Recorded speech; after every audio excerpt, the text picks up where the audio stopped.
Good evening, everybody. Hello. Hi, James. How are you? Okay.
Recording.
Recording.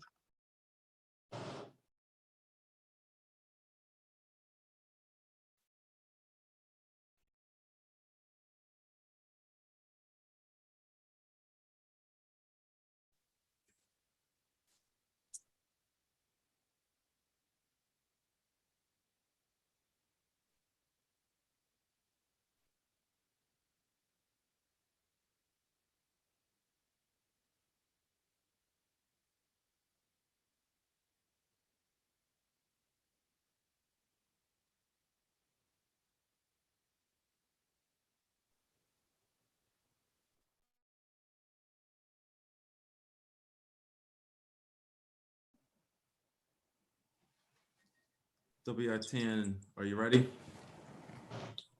Yes, I queued you in the chat. Okay. Excellent.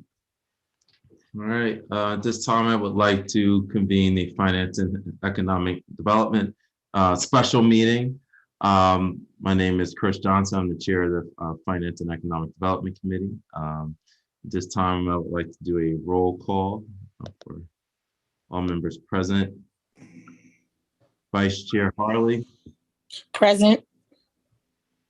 Xanthia Oliver, 3rd District.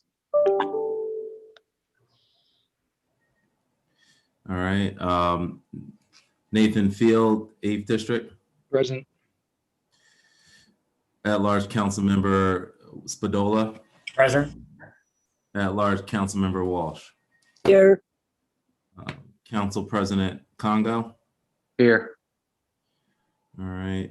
Just bear with me. I'm trying to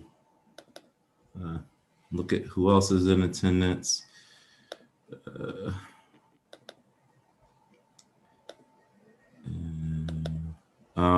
First District Councilmember Gray.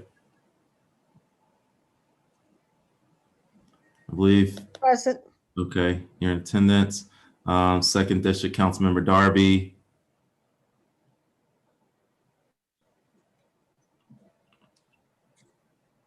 Councilmember Darby. Oh, okay. I believe we have 5th District Councilmember Brigida Fields.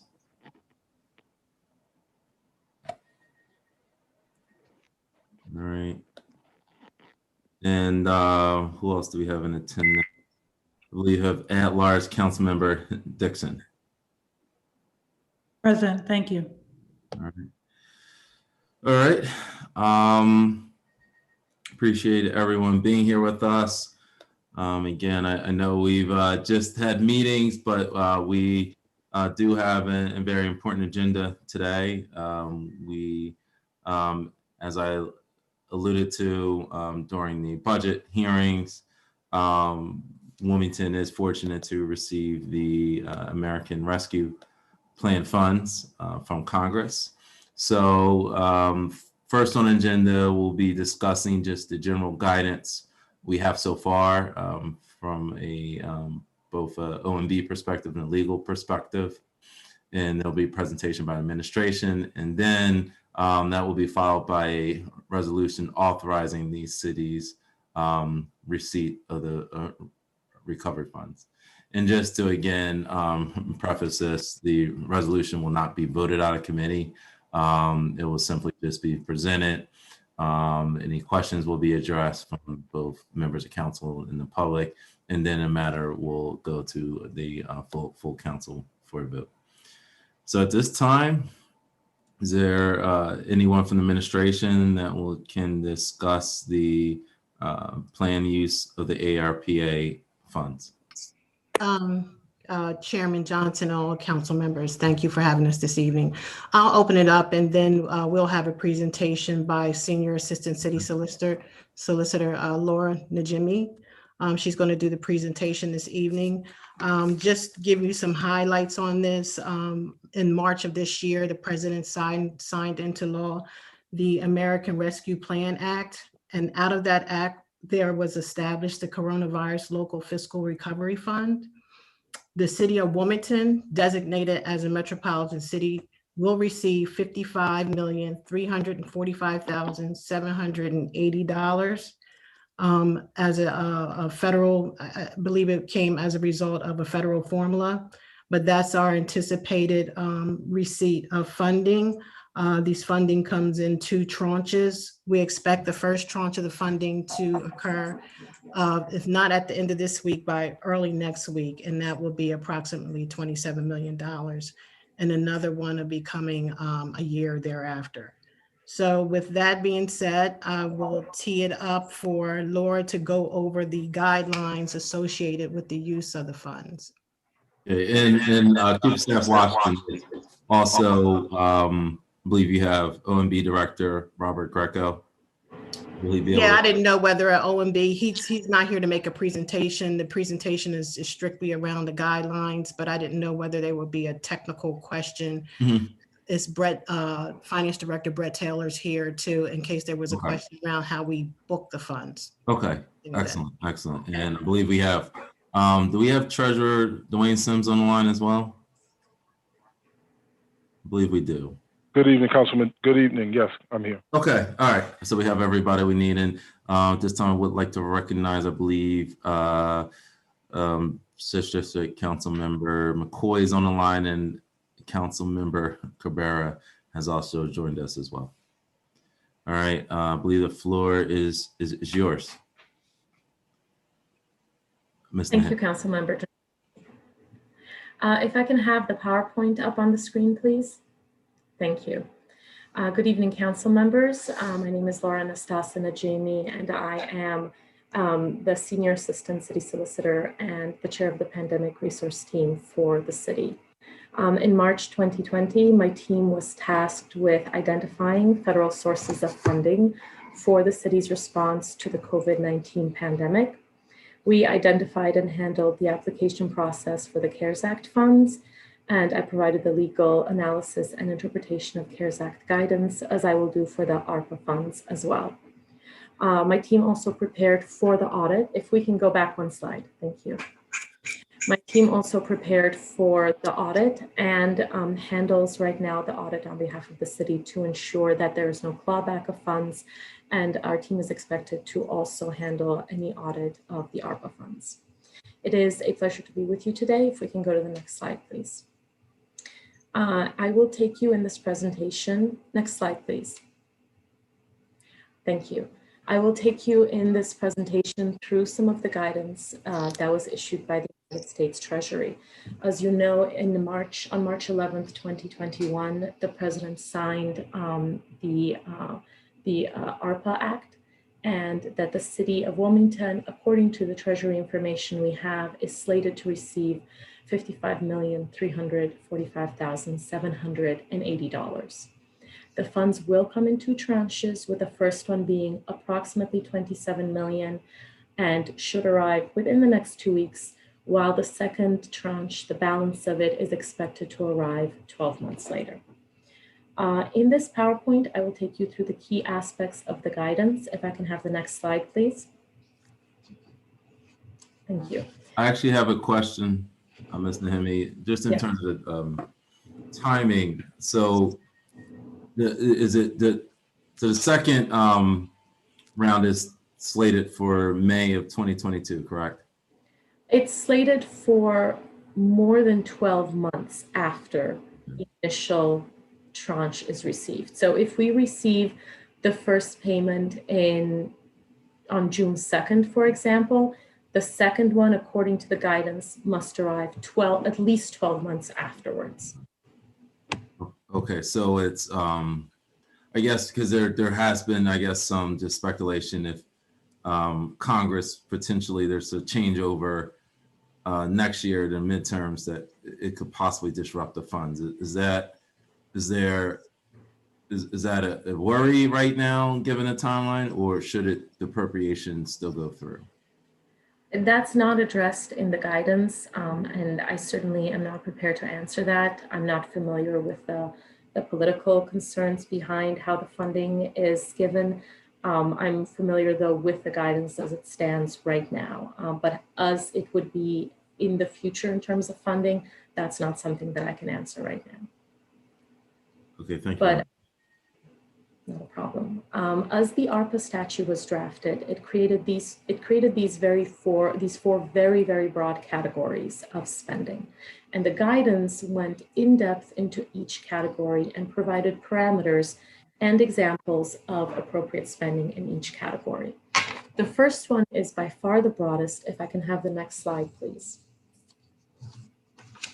Next slide, please. Thank you. The first category is the broadest because it covers spending not just for the public health emergency, but also for negative economic impacts, as well as including assistance to households, to businesses, to affected industries. In terms of the funds being used for the public health emergency itself, the ARPA guidance states that they can be used for mitigation, contact tracing, testing, ventilation improvement, capital investments in public facilities to meet pandemic operational needs, medical expenses for those with long COVID, meeting behavioral health care needs, including addiction treatment due to the fact that there has been a national spike in overdose deaths. It's also meant to address disparities in public health outcomes and economic outcomes in our communities. And this particular aspect of the first category has been stated in the guidance to be generally as broad as the CARES Act for spending. Next slide, please. This is where the difference between the CARES Act and ARPA really becomes the most visible. While the CARES Act was meant to be a quick infusion of funds to respond immediately to a crisis, ARPA is very much focused, and the guidance specifically states that it's focused on rebuilding communities. In the first category, the eligible use of funds for the economic recovery is quite broad. It covers everything from assistance to unemployed workers for job training, to deposits into the State Unemployment Insurance Trust Fund. It allows loans or grants to small businesses and nonprofits to mitigate financial hardship, such as declines in revenue or to support the cost of mortgage and rent. It allows for aid to impacted industries such as tourism, travel, and hospitality. It also allows assistance to households. And there's two ways of handling assistance to households. Generally, assistance to households will involve a 4-step analysis. The assistance can be utility assistance, counseling, and legal aid to prevent homelessness, food assistance, rent, mortgage, home repairs, emergency assistance for burials, weatherization, even internet access. However, next slide, please. There is one exception. There are certain projects that, if they take place within a qualified census tract, are presumed to be eligible household assistance under ARPA, automatically eligible. What is a qualified census tract? And I'll discuss it briefly because some people may not be familiar with it. These are geographic locations with a large proportion of low-income residents. Wilmington has 13 such qualified census tracts. If we can go to the next slide, I want to briefly show the council members. These are the 13 qualified census tracts as identified by HUD within the city of Wilmington. And I will give you a moment to take a look at them. If you can go to the previous slide now. Within these qualified census tracts, there are certain projects that can be undertaken under ARPA, which will be considered automatic eligible uses. This includes affordable housing development to increase the supply of affordable and high quality living units. It includes services to address homelessness, such as improving access to stable, affordable housing among unhoused individuals. It includes housing vouchers, residential counseling, housing navigation assistance, enhanced learning services, including pre-K, or even the development of high quality childcare. Next slide, please. So within these 13 areas in Wilmington, these qualified census tracts, these types of services that I listed previously are considered automatically eligible under ARPA. Next slide, please. Thank you. If economic assistance to households is provided outside of these qualified census tracts, then the city has the burden of going through a 4-step analysis. And in this 4-step analysis, we must identify the COVID-19 harmful effect that we wish to address. We have to assess as a city the disproportionate impact of that activity, of that COVID-19 impact on the distressed sectors of our population. We have to find the causal connection between that negative impact and COVID-19. And we have to show and determine for Treasury how spending the funds in a particular manner addresses that harmful activity and is expected to lead to the outcome of removing that harmful activity. This 4-step analysis, which is listed in the ARPA guidance, must also be supported with documentation. So before we spend funds for household assistance outside of these qualified census tracts, there is a greater burden of proof on the city and documentary burden of proof on the city to show that the money is being spent within the limitations of the ARPA statute. Next slide. So that concluded the first category, and it is by far the broadest category of spending for ARPA. There are three other categories. They're significantly shorter and have significantly less regulation. The second category of spending under the ARPA statute is that it allows, it's meant to respond to workers performing essential work during COVID-19 by providing premiums or grants to eligible workers. Eligible workers are essential workers, and they are specifically defined in the statute as those workers needed to maintain continuity or operations of essential critical infrastructure. Essential work is defined in the statute as work requiring the physical presence at a job site. In terms of premium pay, the statute says that a municipality such as ours can offer up to $13 per hour more than an individual was making regularly, and that the maximum ARPA payment, in addition to the salary, that an individual, an essential worker would receive under ARPA is $25,000. ARPA specifically states, the guidance states, that the compensation must be prioritized for lower income eligible workers who performed essential work. So what are some of the categories of essential workers listed within the guidance? They are healthcare workers, public health and safety, childcare, education, sanitation, transportation, and food production service. Any payments made within this category by a municipality have an enhanced reporting requirement to the United States Treasury as well. So the same way that household assistance outside of a qualified census tract required more documentary proof and more preparation for an audit, the same goes with this category. If any payments are made under this category, we have enhanced reporting requirements, including one of the requirements is to show that when making these payments, the municipality took into consideration and prioritized lower income eligible workers who performed essential work. Next slide, please. Thank you. The third category is the revenue replacement one. Now, for the purpose of revenue replacement within the ARPA guidance, it only looks at general revenue, which means that it specifically excludes refunds, proceeds from issuance of debt or sale of investments, and utility income. The US Treasury formula within the guidance, and it is a mathematical formula, places a predetermined 4.1% annual growth rate within the formula. The way, and these calculations are very general, OMB is probably the most qualified to really get into the weeds of how this calculation is run, but I will give you the general calculation as it was written in the guidance very broadly, is that step one is to identify revenue collected in the most recent full fiscal year prior to the pandemic, and that is considered the base year. The second step is to estimate the growth rate the city would experience using either 4.1% as the average revenue growth in the 3 full fiscal years prior to the public health emergency, to take either the 4.1% growth rate, or if in the 3 previous fiscal years before the pandemic, the growth rate was higher on average than 4.1%, then the city can use that one. Then the city identifies the actual revenue collected over the past 12 months versus what would have been collected under this projected growth rate of 4.1% or higher. And the lost revenue is equal to the expected growth rate less the actuals. This is the general category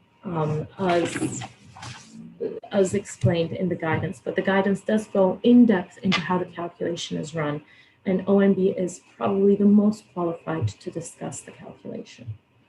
The fourth category, next slide, please. Next slide. Next slide, please. Thank you. The fourth and last category is to make, before that, too far, one before. The fourth category requires funds can be used to make necessary investments in water, sewer, and broadband infrastructure. As to water infrastructure projects, the guidance specifically states that these must be aligned with the types of categories of projects eligible for financial assistance through the Clean Water State Revolving Fund or the Drinking Water State Revolving Fund. This is to improve drinking water infrastructure. It can even be used to support consolidation of established drinking water systems. As to sewer projects, it can include construction of publicly owned treatment infrastructure, including infrastructure which manages and treats stormwater or subsurface drainage water and facilitates water reuse. Within the water sewer categories, ARPA funds can be used for cybersecurity spending if it means investment in the cybersecurity needs to protect water or sewer infrastructure. Next slide. Thank you. As to broadband services, they are very technical in their requirements.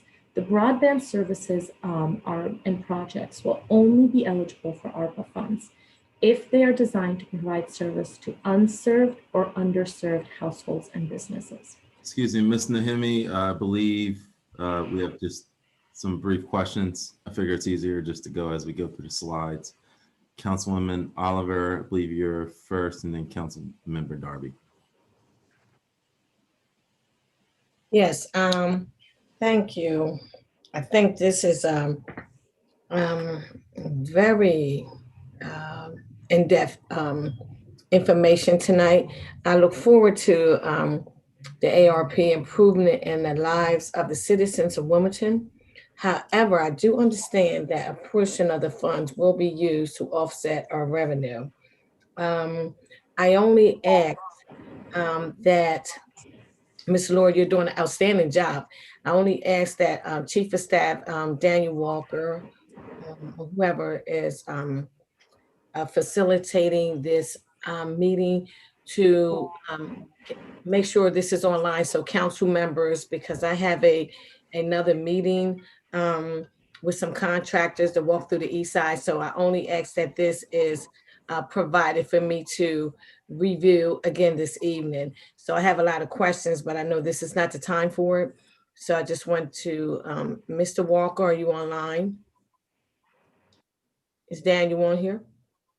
Councilwoman Oliver, Marshall, I'm here. We can make sure we provide the PowerPoint presentation to all council members. Thank you. Absolutely. We'll also work that we have guidance on the website as well. I know that's kind of you jumping in the head a little bit, but we're No, going I just, no, I know, I mean, I know, I just see what a guy texts me. I've been, like I said, I had a prior meeting before this was even scheduled with some investors for the east side. So I'm not going to be able to stay on past 6 o'clock. I just wanted to make sure I will be able to go back and review Ms. Laura's presentation, and she's doing an outstanding job. And that's all I had to say. So I'll review it later, and I will send over some questions to Daniel and Mr. Johnson. That's all. Thank you so much. All right, thank you very much, Councilmember Oliver. Councilmember Darby. Yes, thank you, Chair. I had a quick question in regards to the categories. I have been watching presentations on this, and everyone says 5 categories. So I want to confirm what the categories are that you're listing again to see if one has been missed. Councilmember Darby, so there are only 4 categories listed within the ARPA statute, and the guidance only addresses 4 categories. However, each category does address several of its own categories. For example, the 4th category that I'm going through covers both water, sewer, broadband, and cybersecurity. The 1st category, which is by far the broadest, covers both economic recovery, economic assistance to households, grants and economic assistance to industries such as tourism and travel, and spending that has to do with healthcare and with responding to the COVID pandemic from the healthcare side of it. So all of the categories are very broad. So if you've heard 5 categories from other parties, what they may do is maybe look at one category, it's so broad, and present it as its own separate category. Okay, and I also have a follow-up. Is that okay? Yes, not Yes, a problem. please. Yes. So the 5 categories were public health, economic hardship, revenue loss, premium pay, and then they group water, sewer, and broadband. So even though you have 4 categories, are all 5 of those things hit on? Yes, so as you listed them, I understood exactly what happened. It's the first category that was split in 2 by wherever you have that information. Because that first category is so broad, it covers both the health care aspect of it, but also economic recovery. So wherever you have information, it was that first category was split in 2, which makes sense. It is the broadest category. It is, it has the most complex guidance attached to it. So it makes sense that in other presentations, I can see why someone would want to split it in 2. But within the ARPA statute, there are only 4 categories officially, because both public health and economic recovery are lumped together into a single category.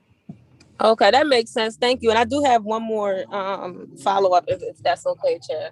Yes, please, Councilmember. Yes, so when I was doing my little research and watching videos under economic hardship, one point that I thought was really key that I don't think we really hit on that they talked about was providing equity focused services for specific groups of people. So for low income, minority owned businesses, and it was the other list. I don't have it in front of me. I screenshot the slides, but I didn't hear that mentioned when we talked about economic hardship. So I want to make sure that that's included, that we're making sure that equity is a big piece of this conversation when we're talking about economic hardship. And I guess the public health is together for the categories you're showing today. So what is specifically in the guidance is that, and the guidance specifically states that the first category of spending has to address disparities in public health outcomes and economic outcomes in our communities. And the guidance specifically states that low-income communities have been the hardest hit by the pandemic, and that has to be addressed. So that is specifically in the guidance. The guidance also has a certain list of projects that are presumed to be eligible if they are done in qualified census tracts. So that is what is in the guidance regarding the equity aspect of it. Okay, thank you. That's it for now. Thank you so much. Vice Chair Harley. Yes, thank you, Mr. Chair. Hi, Laura. I have a quick question on the census tracts. I'm sorry, they were a part of the first category, and I believe you showed 13 of them.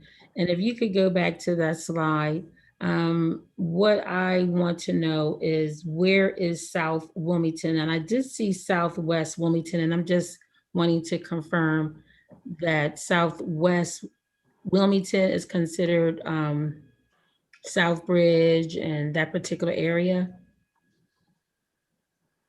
So I am not sure which specific neighborhoods it covers besides what is on this map. This is the names and locations of these qualified census tracts came from the HUD website. And Bob Weir, who is the expert, was very kind to put it on a map so we could visually see what they meant for the city. But this is what it covers, and to the extent that there are questions about which neighborhoods are covered by the qualified census tracts, I think probably Bob Weir is the best person to answer this because he was able to understand the guidance from the HUD website and what it meant and overlay it with a map of the city. Okay, I'll definitely reach out to Director Weir. In my experience,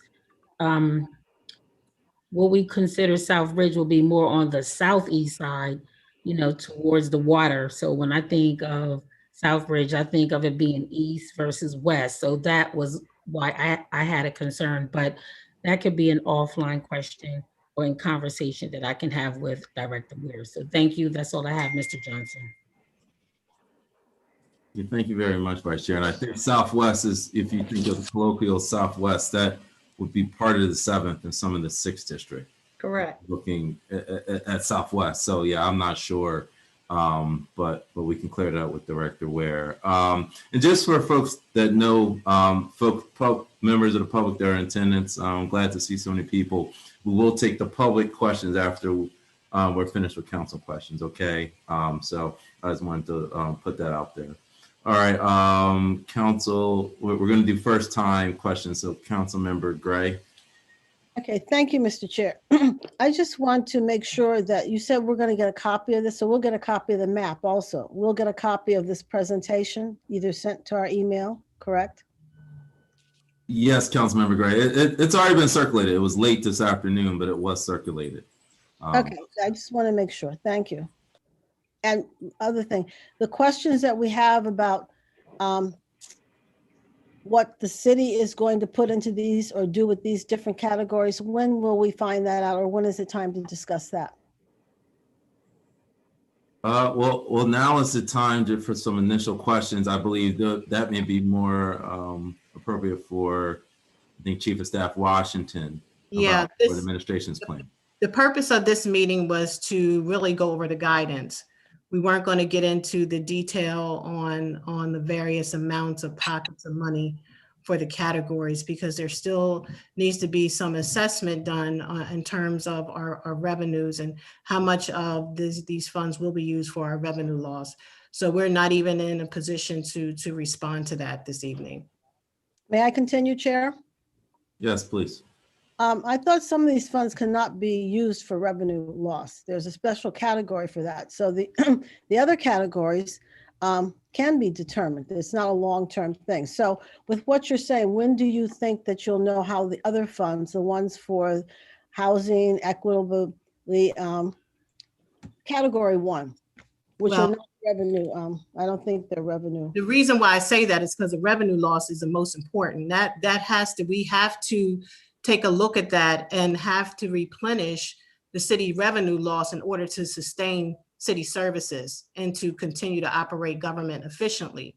And once we determine what that number is, whatever is left over after that, then that determines the various pockets of spending for the other categories. Oh, okay. Thank you. All right, Council Member Spadola, leave your up. Thank you. Thank you, Mr. Chair. Thank you, Laura. Great presentation so far.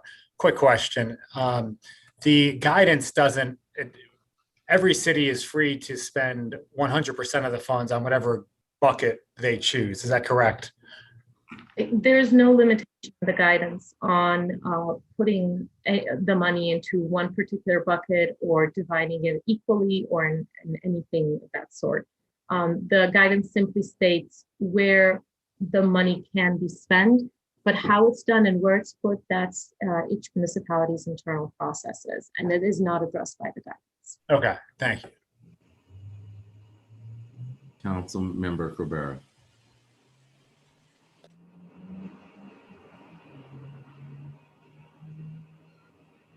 You have some technical difficulties.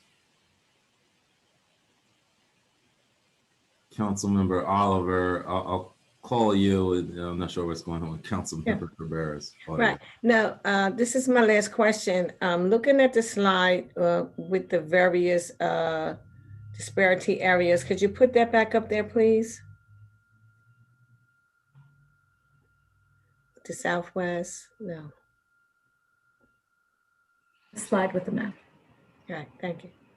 My question is, I see 3, 4, 5, 27, 20. Where would 1, 2, 3, what would be number 1, or is that outside the city map? That I don't see 1 and 2. So I believe the way the areas are designated on the HUD website is all the areas of the city appear to have numbers, right? But only some of those areas are considered qualified census tracts. Got you. So 1 and 2, 3, the numbers I do not see are not considered the census tract that will qualify for the grant. The census tracts would qualify for the grant, but outside of qualified census tracts, the city has a higher burden to show that spending for households was eligible. There's a forced part analysis plus documentary evidence that has to be provided to show that, if we're spending money on households outside of a qualified census tracts, this is our analysis as required by the United States Treasury to show that the spending was appropriate. I also want to note regarding the names of the qualified census tracts, this does come from HUD. They would not be at the federal level as familiar with how we designate neighborhoods. For example, 3 and 4 were both called Boulevard until we identified that it was really the area around Baynard Boulevard. So the names do not correspond to what we in the city call the various neighborhoods, just because at the federal level, they would not be as aware of what we refer to as our neighborhoods. No, thank you very much, Laura, for expressing that. I was very familiar with that, but I received the text. I work with the blueprint, so I just want to verify that these are the areas that would be considered high maintenance or eligible areas. Thank you. All right. Councilmember Cabrera, is your audio back? Yes, I'm here. I'm Okay. sorry. Yep. Yes, I had, without getting into particulars, understanding that you're not going to do that this evening.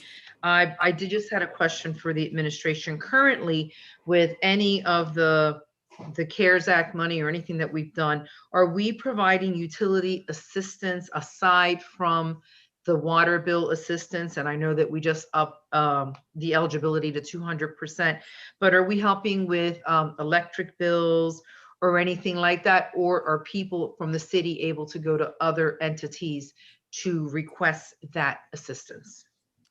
Yes, so Councilmember Cabrera, initially when we received the infusion, the extra funds from the HUD allocation CDBG, we allotted those funds to nonprofits that could assist in those areas, whether it was rental assistance, utility assistance, all of that. Those are the nonprofits that we focused on, that we knew that provided those services. So under the CARES Act too, so under CDBG, we allotted those funds to those various organizations, and that did come before City Council. Great. And my other questions were more specific, and upon hearing you answer that, we're not going to address that at this time. This is just the general where we can use it. I cede my time. Thank you. All right. And Councilmember Darby. Yes, thank you. I just want to get a follow-up question about the QCTs, the qualified census tract. That is just for housing, or is that also for everything else, like the small business loans, or that's just for housing, correct? Was that determined by HUD? Those census tract determined by HUD, Laura? Yes, the qualified census tracts is determined by HUD. So that is eligible use for economic recovery, specifically focused on households. Okay, it's yeah. When the recovery and assistance is focused on households that the qualified census tracts come into play into the analysis. Okay, yeah, just confirming that it was for housing. Thank you. All right. Council President Congo. Yes, thank you. This is for Chief of Staff Washington. Yes. Since we're not going to address specifics about the allocation of the other funding, when will that happen? Is that also going to be, how's that going to roll out? Will it be like a public meeting? How will the public be informed about that? Well, see, you kind of, you really spoiled my announcement, but here's what's going to happen. We're going to do two things. First things first is we have to assess our revenue loss and make sure we apply the ARP funds properly. What I was going to announce, and I was going to get into this a little bit when we talk through the resolution, is that the public will be aware of everything we spend in regards to the ARP. We have created a website, and if you give me 1 minute, I'm going to give you the address, but we're going to have an announcement tomorrow afternoon on the website. And at that website, they will be able to give their ideals on how we should, maybe have some suggestions on how to spend the ARP. And that will be arpideals@wilmingtonde.gov. In addition to that, the transparency part of this, we're going to have the ARP funds located on our OpenGov site. So as we spend down, it will tell you how much funding is available, where the money went to, all of that. That'll be available on our OpenGov website.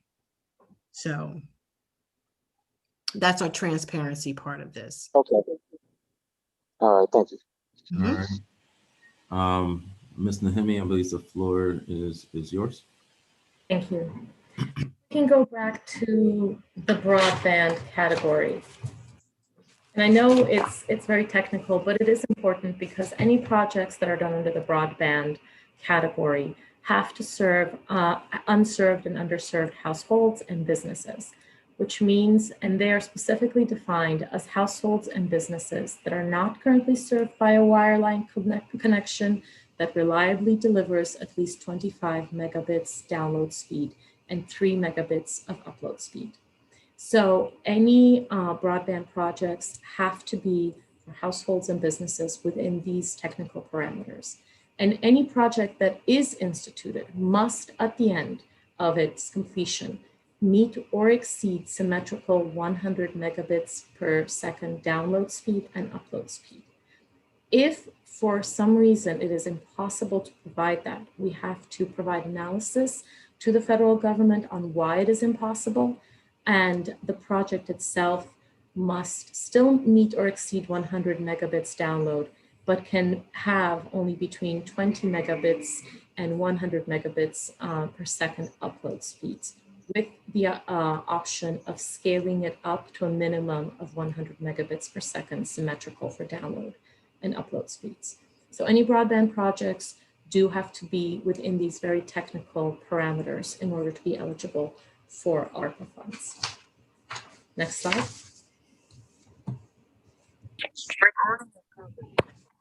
The ARPA funds cannot be used for certain categories.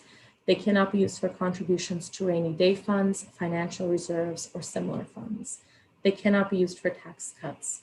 They cannot be used to pay any payment of interest or principal or any fees or issuance costs for new debt for the city.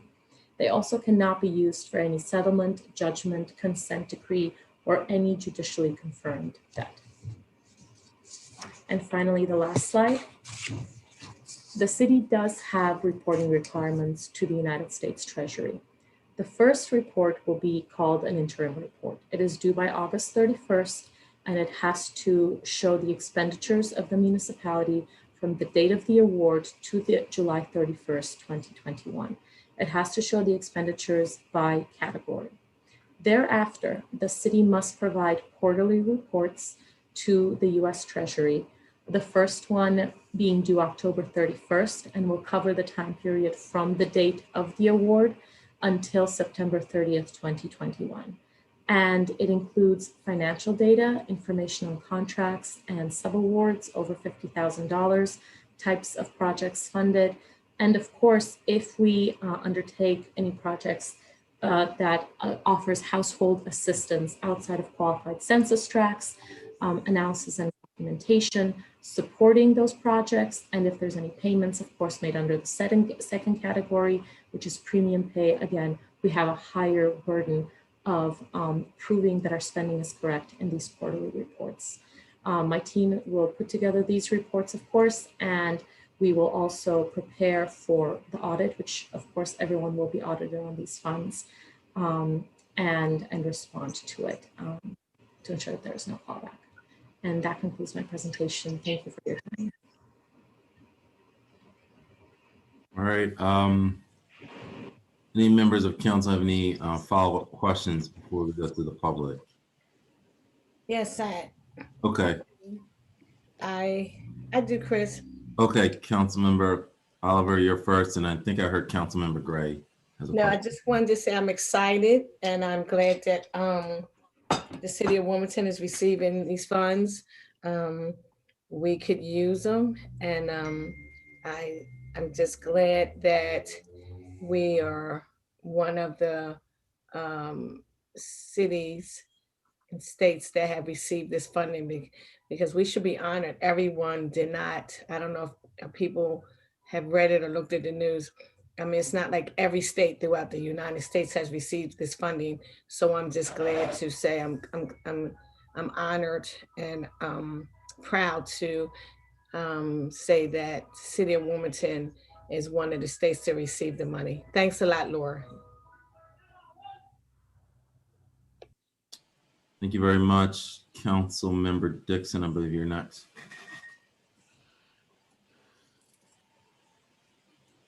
Councilmember Dixon.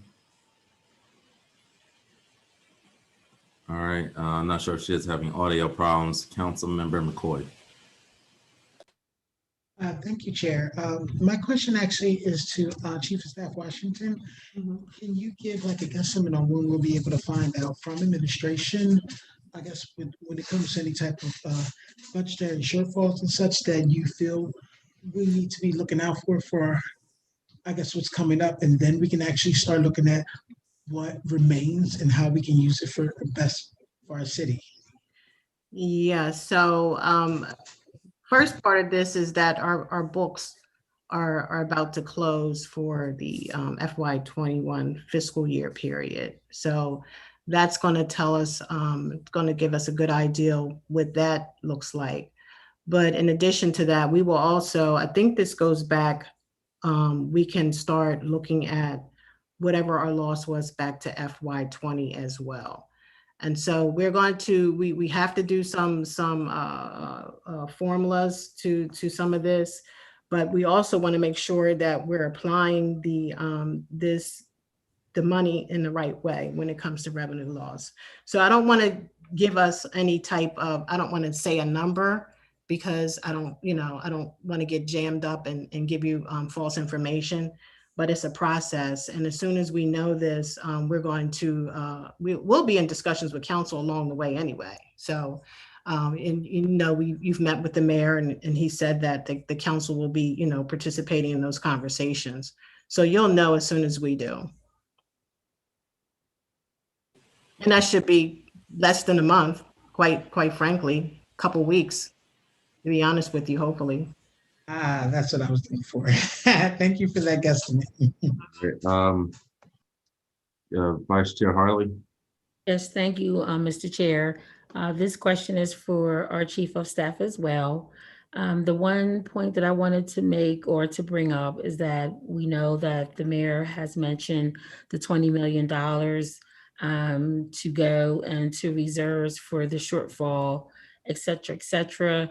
So if that is still the case, then I think that it would be to our advantage to make the public aware that we're not talking about 55 million in terms of how all of it is going to be distributed. It sounds like to me that we're actually starting with what, 35, or is that, yeah? Well, the first tranche is 27 million that comes into the city.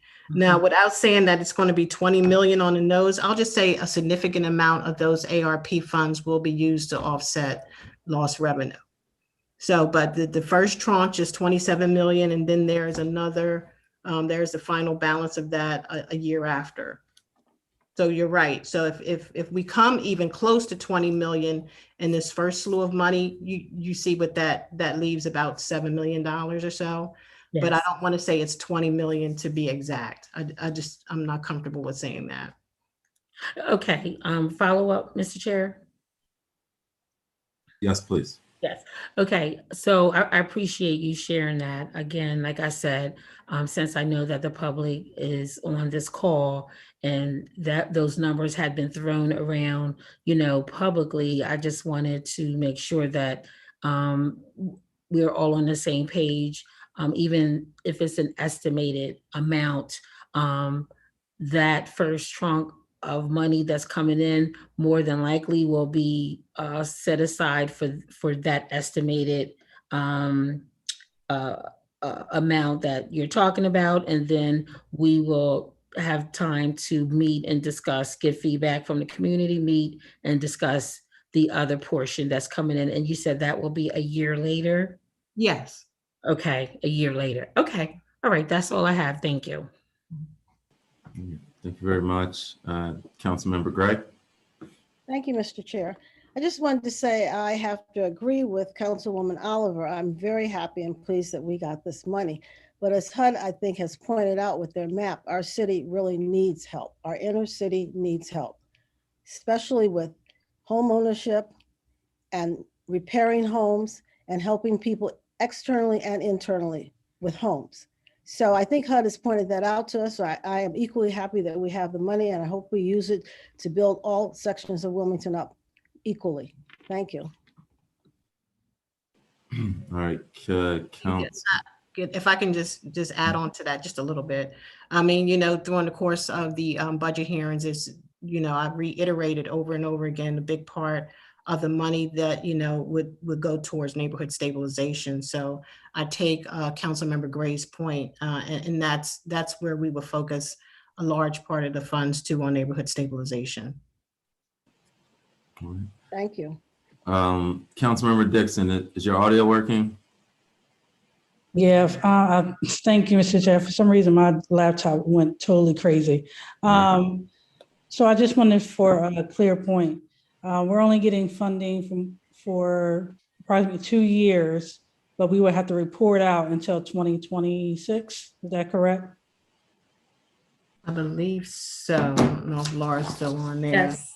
Yes, Councilmember Dixon, that is correct. So we have to spend the money by 2024, but the guidance specifically says that as long as projects are encumbered in 2024, we really have until 2026 to spend the funds. So it gives us an additional time period specifically for any projects that may take significantly longer to complete, because the guidance states, this isn't an emergency get through the peak of the pandemic, this is an effort to rebuild. And so because we have until 2026 to complete our projects, we also have to provide quarterly reports through 2026. Just a follow-up. Yes, please. No, that's great, because I think originally we were thinking 2024 was the time frame that the money had to be spent out. So I'm glad to hear that it's until 2026. Thank you. Just a clarification, the money has to be encumbered by 2024. Oh, it does. Okay. Okay. Thank you. All right, Councilmember Spadola. That one answered my question. Thank you. All right.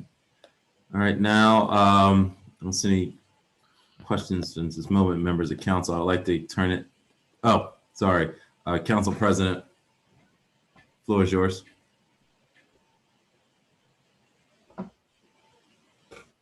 Sorry about that. Just for the sake of everyone's understanding, can we define neighborhood stabilization? I would say it takes a lot of different forms, but housing development comes to mind. Housing development, facade improvement, things of that nature. Okay, thank you. All right, now I'd like to turn to members. Sorry about that.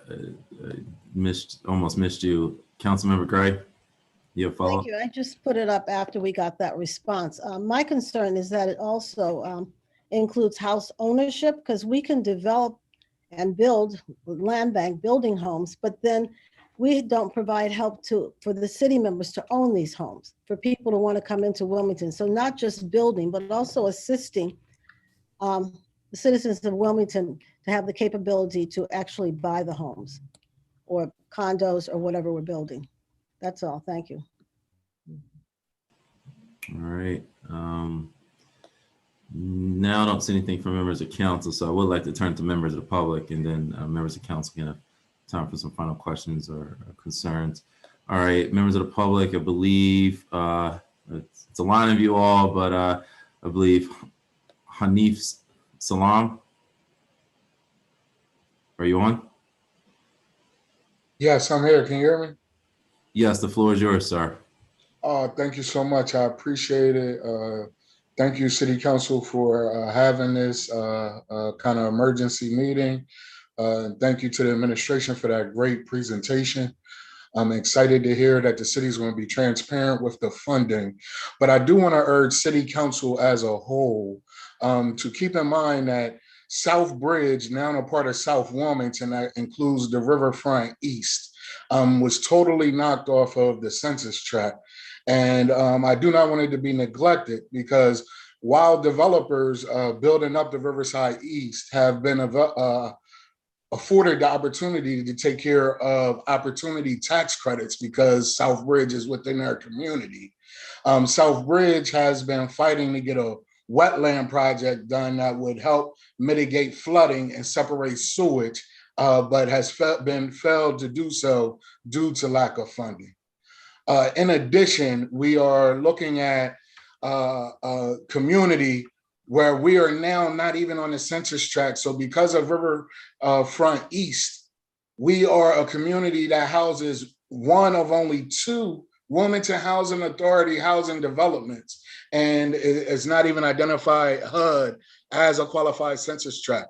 There's a real big problem there, and as the funds do get dispersed, I would like to see it be able to uplift the entire city, but I do hope council as a whole would agree that South Bridge needs your help and some funding to ensure that current residents, homeowners, longtime homeowners in South Bridge have that opportunity to be able to get the same neighborhood stabilization, the same economic opportunities as others that might come through this funding. We are currently working on a neighborhood action plan that would be available through our council person. Ms. Harley would probably be the first to see it, but we will definitely make it available to an entire city council and to the administration, because South Bridge is Wilmington's oldest community, and we do not want to see it buried due to heavy development of Riverfront East. We would like for South Bridge to be able to grow with the riverfront, and therefore the long-term residents can enjoy a beautified neighborhood, be able to have a sense of security, and enjoy all the luxuries that everybody wants to see with the new development going on in South Wilmington. Thank you. Thank you very much, sir. I believe Lourdes is next. Yes, I'm here. Yes. Can you hear? Yes, we can hear you. Yes, the floor is yours. Yes. My name is Lourdes Rivera. I live in the 5th district for the last 31 years. I know they mentioned that we wasn't going to go on details when it comes to the money, what their expectations are. I hear a lot of good feedbacks within our councilmen, but I have, they already brought it up. I just want to bring it up that here on the west side, where I live in the 2nd street here in Harrison, my major problems are our vacant property. And someone, if I'm not mistaken, the first councilman, Mrs. Gray, touched bases about that, the vacant property, so they can buy these houses, making it provided to them so they can become homeowners. Some of this neighborhood empty houses have been empty forever. The other point I want to bring up is the homeowner repair program. Somebody else mentioned it.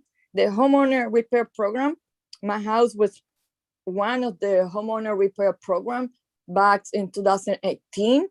And I wanted to bring it up that they could bring resources to this community to like the one they did for me, the Cornerstone, and they provide me the repair of my house. And it's a good program. I mean, there's a lot of people that can benefit for it. Not only the west side, I'm pretty sure the southeast and all of they can just provide the money, and according to each house, they would provide which is the most important issue in your house, and that's what you apply for that purpose, whatever is the problem in your house. And I just want to bring up that we can get together and be a better Wilmington neighborhood, making it stronger and help with the, I know they're doing it, but we need more responding with our police department. There so much going on. When it comes to another thing, I usually always bring this up. I don't know if they're looking into. I would like more cameras so they can look into our big problem we are having with the gun issues. And they keep bringing up there. I think that there's a law that passes about people that are going to be more if they have a gun. But then I live here 31 years, and this year that passed and the beginning of this one, it has been really bad. And I think sometimes the police, it has so much in their hand that they cannot respond to all the calls. I just want to know if there are going to be more resources or if that's part of it, because I want to be able to live not afraid of this. But I just wanted to bring up my point. Okay, go ahead. Miss Lourdes, I just wanted to say we are running short on time, unfortunately. Yeah, I know. I'm looking at the clock. So all I want to know that vacant property get fixed up in the homeowner repair program and the cameras. That's my major concern. And just be able to the public also be able to get the copy of this, if we allowed to have a copy of this, and being able to be part of the whatever conversation. And thank you for the time, for providing me the time to be part of this conversation. But for me to be part of the homeowner repair program, I want to be able for the rest of the people to be able to, the money to go to that too. So okay, Ms. Rivera, thank you very much. Again, I appreciate it. We do have a lot of people who are. Yes, thank you. Okay. I appreciate it. All right. Would like to turn to Sakura Robinson. Floor is yours. Hi, can you hear me? Yes. Great. My name is Maya Takeda. I am an urban planner working with the Southbridge Civic Association, the South Wilmington Planning Network, and Healthy Communities Delaware on the Southbridge Neighborhood Action Plan in the 4th District with Councilmember Harley. I'm here today to speak because as part of the Southbridge Neighborhood Action Plan, we have a list of programs and projects that are high priority and meet the Treasury's interim final rules regarding how funds from ARPA may be used. These programs and projects would support the public health response, address the negative economic impacts caused by public health emergency of the COVID-19 pandemic, invest in water and sewer infrastructure, and serve the hardest hit communities and families in Southbridge. Southbridge is one of the communities hardest hit by the COVID-19 pandemic. As pointed out by the Treasury's guidance released on May 10th, communities with high poverty rates also have the highest rates of infections and deaths. South Wilmington has a poverty rate of 31%. This is in comparison to 22% for the city as a whole and 7% for the county. So that's 31% for South Wilmington. The figure 31% is probably an underestimate when it comes to Southbridge, as this figure is inclusive of higher income residents at Christina Landing who also reside in South Wilmington. Additionally, a full 17% of South Wilmington residents are uninsured compared to 13% of the county, meaning Southbridge residents who were hit by COVID-19 have limited medical resources. Finally, 93% of residents in Southbridge are African American compared to 58% for the city as a whole. If there is a lesson learned about health equity during the COVID-19 pandemic, it is that health equity is still not a reality, as COVID-19 has unequally affected Black Americans, putting them more at risk of getting sick and dying from COVID-19. Our community is in the process of developing the Southbridge Neighborhood Action Plan, which will outline action items in detail and describe which action items are high priority and meet the Treasury's interim final rules regarding how the American Rescue Plan Act funds may be used. We ask for your support for these initiatives as we work towards a healthy and prosperous Southbridge. Thank you so much.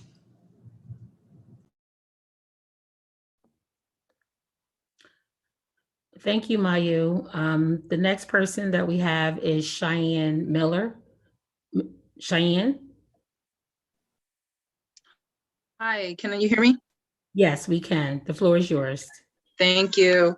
I'm here as a resident of the 7th District here in the city of Wilmington, and I'm also here representing the Homes Campaign. The Homes Campaign recommends investing at least 38% of the American Rescue Plan funds to improving housing and neighborhoods.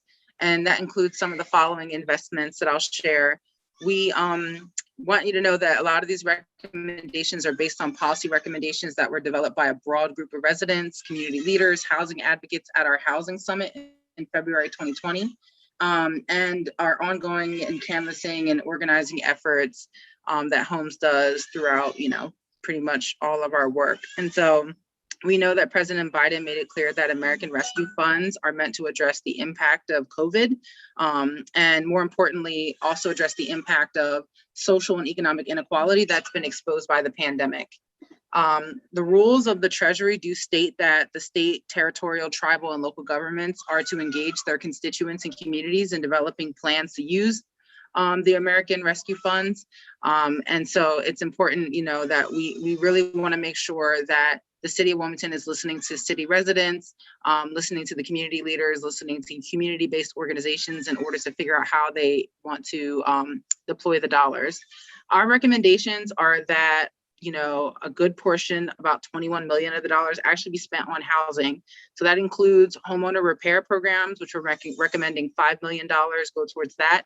Down payment and settlement assistance, $2 million. Water bill assistance, $1.5 million. Subsidies to repair the vacant properties across the city, $5 million. Clean and lean, so that the city can improve rental housing by making the necessary repairs to rental property and to address a lot of the code violations in rental properties, addressing the cost of repairs, $5 million to that. $500,000 for rental relocation, specifically making sure that we're, helping renters who are displaced by code enforcement actions find a new place and a safe place to live. We also want to ensure that we're stabilizing vacant properties, for example, putting on roofs, securing windows, keeping doors together, making sure that vacants aren't being, nuisance properties, but they're clean, they're safe, they're dry. So $2 million to go towards that. Requiring that 80% of the contracts across the city go to minority-owned small businesses so that we're creating jobs and wealth for the community residents. And that would be about a total investment of $21 million. We think, that making these investments will require us to think differently about, the cost and really look at the value of rebuilding our neighborhoods from the inside out. And specifically hoping that, this is more about building Wilmington up in a way that allows for all residents to participate in its economic growth and avoid gentrification. Thank you. Thank you, Cheyenne. Tracy Murphy.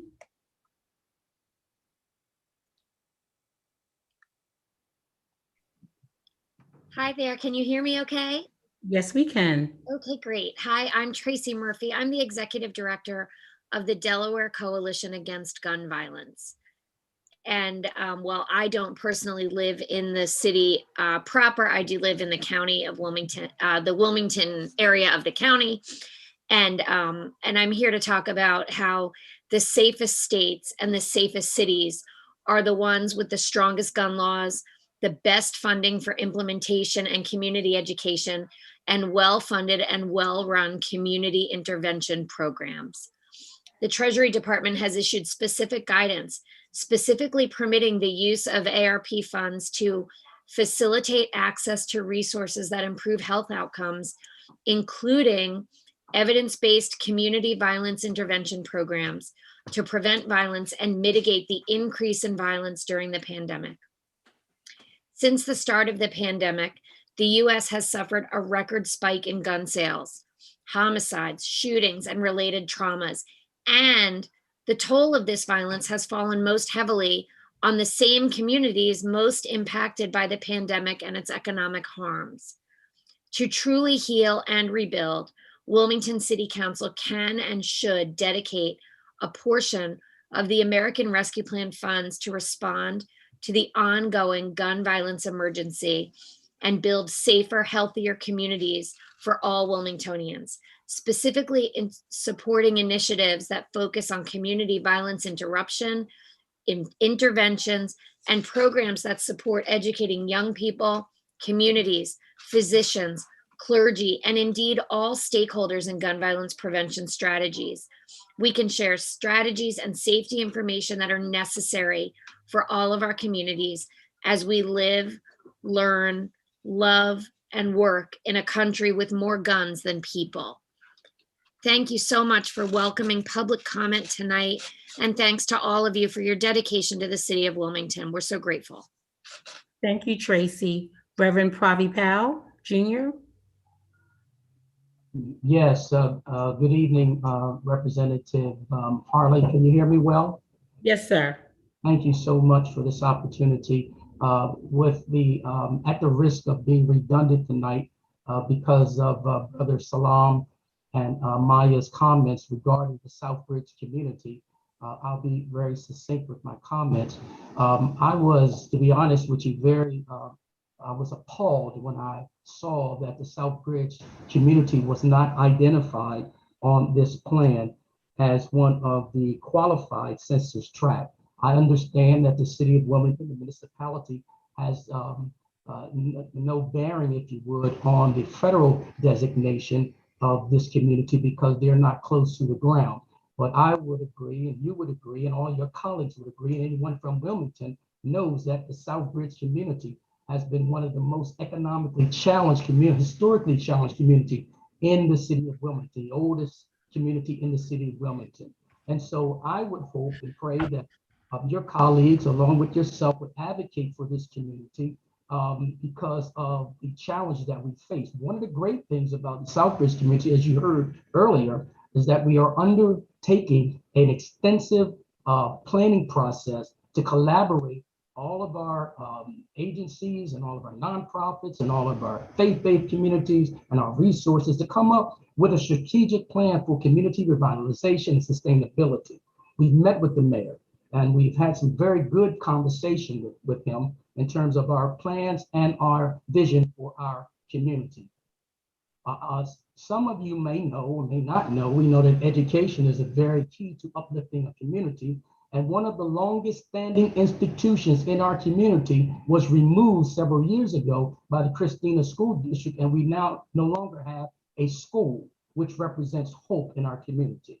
And so along with the absence of an education presence, along with the challenges of the social and economic factors of poverty, along with those other factors, we would ask that you would consider, prayerfully consider, supporting the Southbridge community and all of the initiatives that we are embarking on. And we have a great opportunity. And I'm well aware of all of the opportunities and the challenges of other parts of the city because I'm from other parts of the city. I have the distinct pleasure of becoming the first executive director of the Hope Zone and the Hope Commission years ago. And the first place that we identified when we worked with the Hope Commission years ago was the Southbridge community because of its infrastructure, because of its small base, but the community was working together and very diligent in their working plan. And that DNA is existing as we speak today. So I thank you, Representative Harley. I congratulate the 108th Council for your working together. It's a fresh breath. I know my time is up, but I wanted to encourage you because you are really having a great tone and tenor to your work, and I encourage you to keep the work. Thank you so much for the opportunity to share. Thank you, Reverend Powell, and we thank you for those comments that you shared as well. And I just want to say that that's one of the reasons why I made sure that every community leader in the 4th District knew about the meeting tonight, because I wanted your voices to be heard amongst my council colleagues, along with the communication that you've been having with the mayor. So thank you very much. Mr. Ron Handy, you're on mute, sir. Hello. Hi. Oh, great. How you doing? I'm fine. Great. My only question is, with this funding coming in, is it going to be a weighted system to assure equity across the board?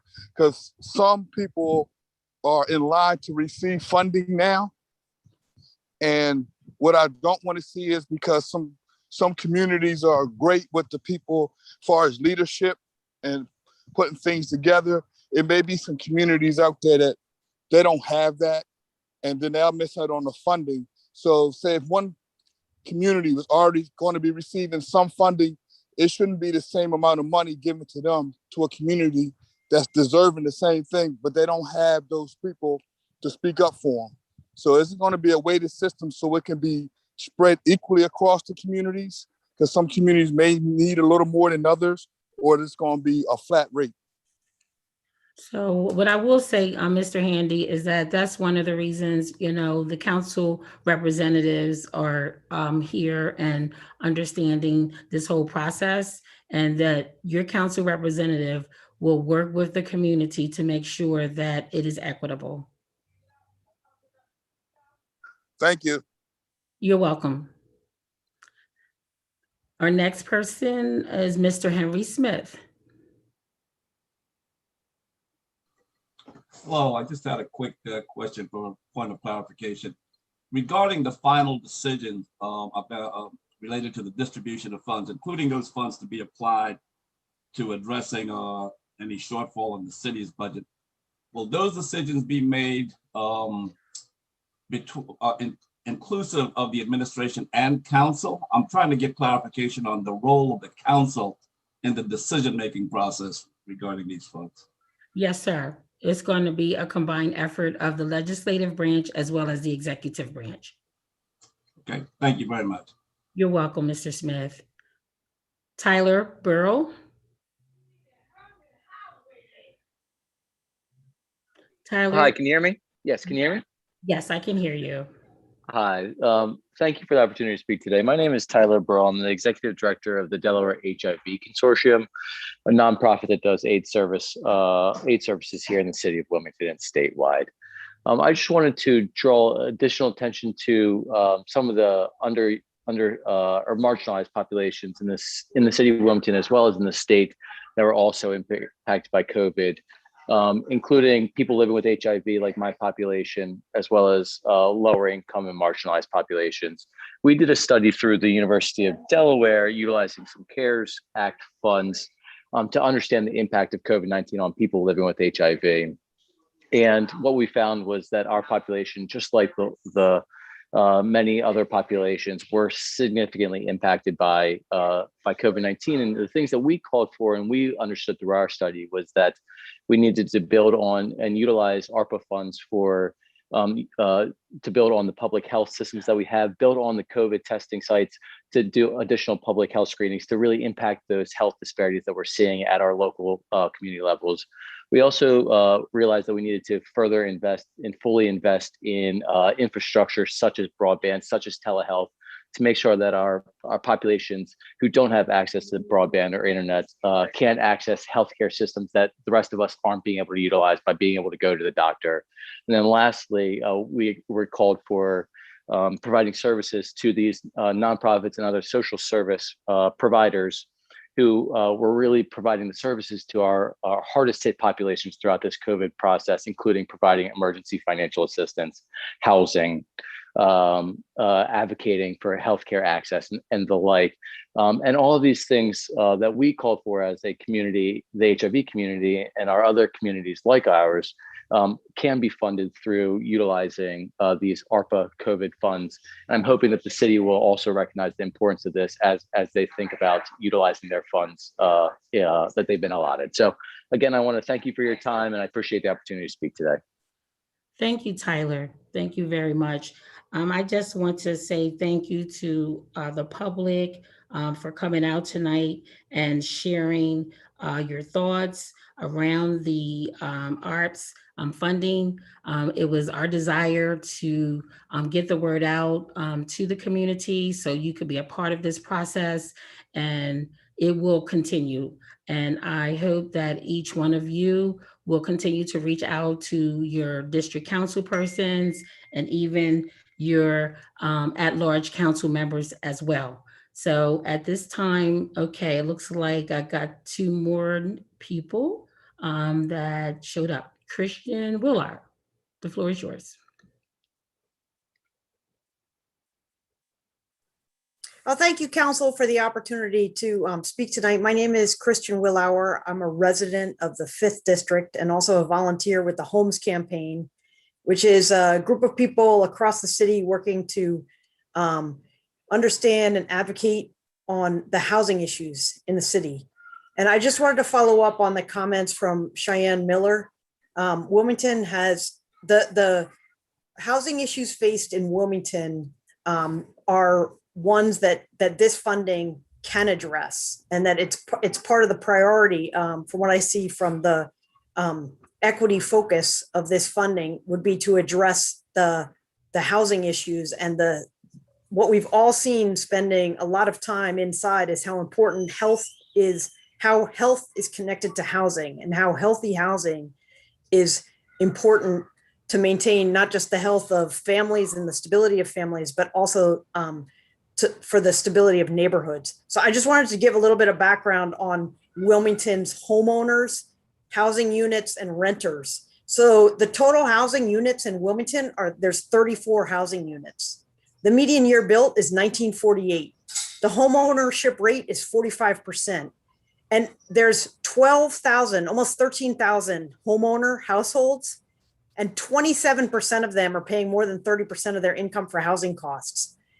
1,200 of them, of Wilmington's homeowners, have incomes of less than 20,000, and 1,800 of Wilmington's homeowners have incomes between 20 and 50,000. There's 3,300 senior households, people who are above 65 who are 65 years of age and older, who are homeowners. And there's 1,000 of them who are paying more than 30% of their income for housing costs. So there are many homeowners in the city of Wilmington who are facing an aging housing stock, who need to make repairs, where a really robust homeowner repair program and putting the resources into a homeowner repair program could significantly improve the stability and the health of the housing for Wilmington homeowners in need of repairs. And then the second thing I wanted to talk about was Wilmington's renters. 48% of Wilmington's renters are paying more than 30% of their income in housing costs. And 27%, 1 in 4, are paying more than half of their income in housing costs. Wilmington's residents are facing a housing crisis.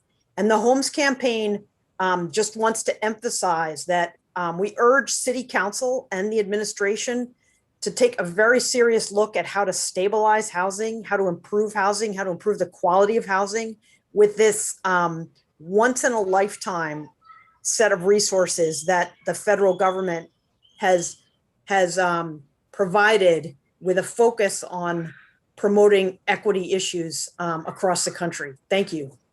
Thank you, Christian. I'm going to go to Lisa Therese at this time. Hello, can you hear me? Yes. Hi, sorry about that. Hi, everyone. Thank you for holding this meeting. I came in a little bit late, so I just had a question as to whether there was an accountability piece to this funding. I know that you guys are doing due diligence with providing transparency and doing all you can, but I wanted to know if there was specific regulations in the document itself as to like how, you know, each state should be having an accountability piece. I didn't know if that was included. And then the other thing too that I didn't hear being voices is, you know, funding going towards education and the public school system. I'm a homeowner and I have a child, and I'm also a teacher, and I do value, you know, a good public education system. And I know that that will definitely benefit a lot of people in our neighborhood. And also, so, you know, the fund, I didn't hear the association speak to that. So I wanted to know if there's any funding going towards that. And then just to echo what other folks have been saying about cleaning up the watershed and providing clean water for residents would definitely be great to see happening, as well as, you know, not having gentrification and giving more money towards people who actually live here to enjoy the benefit of Delaware. Be great. So yeah, thank you for your time and thank you for hosting this. Alicia, I would just say that you can go to the website. It definitely has all of the guidelines as to what was shared tonight in terms of your questions. And please feel free to call the City Council office at 576-2140 if you need some assistance getting that information. So that's a response to your questions. And after Mr. DeMarquis Hall, we will be cutting it off in terms of questions. So the next person is Wilfred Shirk. Wilfred Shirk.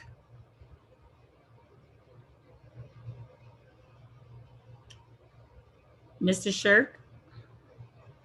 Okay, I seen that his hand went down. So I will go to the next person, DeMarquis Hall. You're muted, sir. Good evening. I hope that I'm able to at least touch on any of the questions that Mr. Shirk might have had. I'm glad to be here tonight. I am happy that the public has been given the opportunity to hear about what is being presented, what's being done to hopefully save some people. A lot of people need help. This rescue plan is designed to help folks that need help. At the beginning, when the presenter was going through everything that this funding can be used for, I realized that this funding can be used for anything, basically. This funding is used for infrastructure. It could be used for relief, for government spending. You guys are going to be able to do a lot of great things and help a lot of people, I pray, with this money. Accountability was something that was mentioned by the last speaker. She mentioned accountability. Remember who it is that you guys serve. Remember the folks that are doing everything that it is that they can just to get by. People that are not voting sometimes. People that don't have the money to fund campaigns. People that are homeless. People that are unemployed. People that don't have the ability to write a grant. People that are still doing work in their community, that are still feeding people, not just in their houses, but other people in their community with food that they get from the Salvation Army or the St. Patrick's Center or other Catholic charities. People that are taking care of other folks. They have their own ministries, but they're not even receiving the basic needs that they're not doing. It's hard for people right now. So remember those people and do the best that you can. You know, folks are losing life. I heard the Delaware, the Coalition Against Gun Violence lady speak. And, you know, her words touched my heart. There's so many people that are still suffering, and there's so many people that are killing each other. And one of my good friends just lost his son. I pray that there is something more that can be done, and there's something more that will be done to help the folks that are most vulnerable, that are losing their lives every day. Thank you. Thank you, DeMarquis. We appreciate everyone's comments tonight. For all those that had the opportunity to speak one time, if you still have something you want to share, I would like to give you the email address that you can send your additional comments to, wilmingtoncitycouncil.com. If you have additional comments that you want to share, but we want to be consistent with our practices. So if you already spoke once, then we are going to move on to our city council members at this time. And again, WilmingtonCityCouncil.com. We welcome everyone's comments, and we definitely want to hear them and really put together a very good plan for the city of Wilmington. So at this time, I'm going to go back to my council colleagues to see if anyone has any other questions.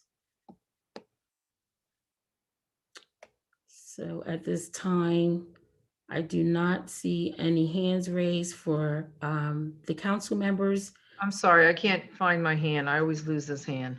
Okay, council And member. I know where my hand is. I can't find the hand on Zoom. Okay. Thank you, Madam Chair. I just wanted to make some comments. It was so good, so great to hear from everybody. I'm glad that we had this participation. I do look forward to more detailed answers for us, the council members, as well as the public, when the administration is ready to review everything and to give us an overview, number one, of the deficit funding that has to be replaced to make sure that we have a balanced budget and continue to operate with the monies that we need to continue to run the city of Wilmington, because certainly we also experience financial loss through the pandemic, and to also support the organizations that are out there supporting our residents. And the key thing that I heard amongst all the suggestions, ideas that were shared this evening was about the neighborhood stabilization. And I said this in my last committee meeting, community development and urban planning, that one of the key pieces of this that the administration is looking at, and they have shared with me, is that we do have this once in a lifetime opportunity to inject this funds into our neighborhoods to really combat these vacant properties and the blight that I personally believe, and studies will show, lead to a lot of the violence that happens in our neighborhood. Our children need to have safe and decent homes to live in that are livable conditions, not slum conditions. And that changes their outlook and their aspect on life and gives them a sense of hope. I think housing equity, as was mentioned, is very important in the city of Wilmington. And I just want to assure those that are here and listening and beyond that this is one of the primary missions and goals that we want to use this funding for, is to stabilize our neighborhoods along with the other needs that are out there in the community. But I think we can all agree that this is very important to really bring Wilmington back, and it will address those housing equity issues when you have homes that people can rent and live in, and homes that people could buy, and helping them have a path towards home ownership instead of homelessness. So I just wanted to assure you that as your council member at large, this will be one of my personal priorities to work with combating the neighborhood situation and to stabilize our neighborhoods. Thank you, Madam Chair, for allowing me time to speak. Oh, you're welcome, Councilwoman Cabrera. Thank you. As the chair person of the Housing Committee, I think that your comments were definitely spot on, and thank you for just giving that high-level summary. Thank you very much. Okay, so what we have next, I don't see any more hands from the council members at this time. I am going to turn it over to our chairperson, Council member. Yes, I appreciate everyone hanging tough this evening. And I believe Council Member Fields, you have something? Oh. Floor is yours. Yes, I do. Yeah, thank you so much. I just have one statement, and I am really excited, like Councilwoman Oliver stated, that the state of Delaware has been allotted this money, and that that the city of Wilmington has been given this money. But when everyone asks the city of Wilmington for money, I hope that they're looking at our state agency, as well as looking at Newcastle County and down Dover, and asking for funding as well. We are only one small city, but we definitely share a lot of the same initiatives. And we may have a pot and they may have a pot too. And I don't know how that funding is going, but I just hope that we all take a look at, how that money can be shared throughout the state of Delaware. So, just if we're just asking the city of Wilmington, I hope we're asking Newcastle County and Dover as well. Thank you. Thank you very much, Councilmember Fields. Any for last questions, I believe Councilmember Spadola. Just a thought I wanted to share, Mr. Chair, real quick. We've got we're anticipating $168 million or so in revenue in fiscal year 22. 40% of that, 70 million total, we're anticipating from the wage tax. Of that 70 million, 75% of that is coming from wage tax payers that don't live in the city. And so to me, that's 75% of people that are contributing $50 million annually that pose a great risk if working from home continues to be the mainstay fashion, which I think it will be. To what extent, we don't know. So I think, we don't know the budget deficits that we will be facing as work from home becomes more normalized. So, I urge us all to be cautious and prudent with this once in a lifetime money that we have. Thank you. All right. And again, I appreciate everyone being engaged, especially the public. This is a meeting as the chair, and also, convening with my fellow finance committee members. We put this together not as an emergency meeting, but as a special meeting. In fact, we announced this at the same time as the other budget hearings because we wanted everything to coincide. Because we mentioned the ARP during the budget process, but we didn't address it and approach it. So this was convened as a way for us to, in broad strokes, talk about it and inform the public. So we certainly have a lot left, as my colleagues have hinted at, and we really have a plan that we need to put together. So the work hasn't even begun. And I can't understate that. We have a lot of work to do, but I know with the public engaged, the new website, everyone working 100%, we're going to find ways to build up our communities. So without further ado, I do want to move to the last item on the agenda this evening, is the resolution to authorize, let me pull it up, to authorize the city's receipt of the fiscal recovery funds. In sum, this resolution, which all council members have, approves the city's receipt of $55,345,780 in fiscal recovery funds from the Coronavirus Local Fiscal Recovery Fund created by the United States government through the American Rescue Plan Act.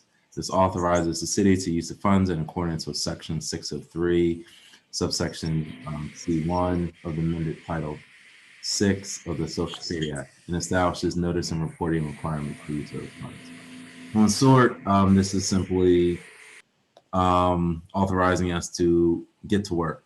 This authorizes us, as is typical with grants that the city receives. We do have to float a resolution out and officially vote on it as council.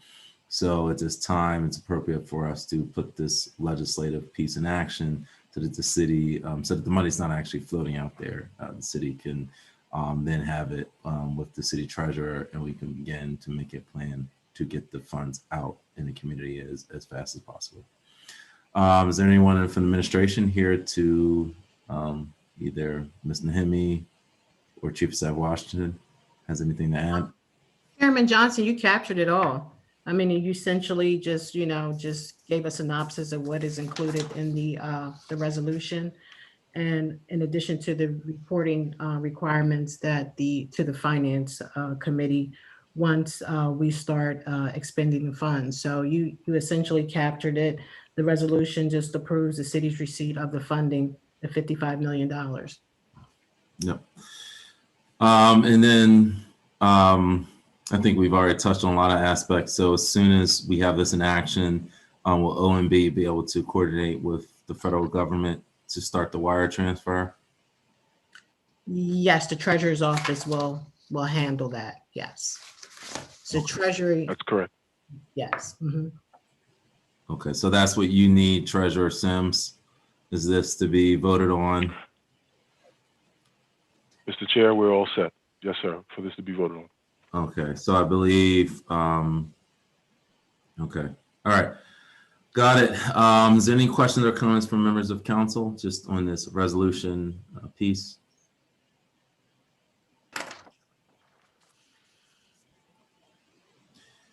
All right. There's nothing from members of council, just floated to members of the public. Is there any questions about this legislative piece? All right. Well, if it's not, I'll turn it back to members of the public again. If there's any comments or questions, going once, going twice. So I'll turn it back to council. And because this is a resolution, we do not need to vote on it. And I believe it will be placed on the, someone from city council can inform, I believe it's the June 3rd council meeting. Yes, that's correct. Okay, the June 3rd council meeting. All right. And with that, I certainly appreciate everyone being here, sticking through this. This is, of course, recorded as well as being shown live, so members of the public can go back to access the great information. I would like to thank the entire Finance Committee for their tireless work.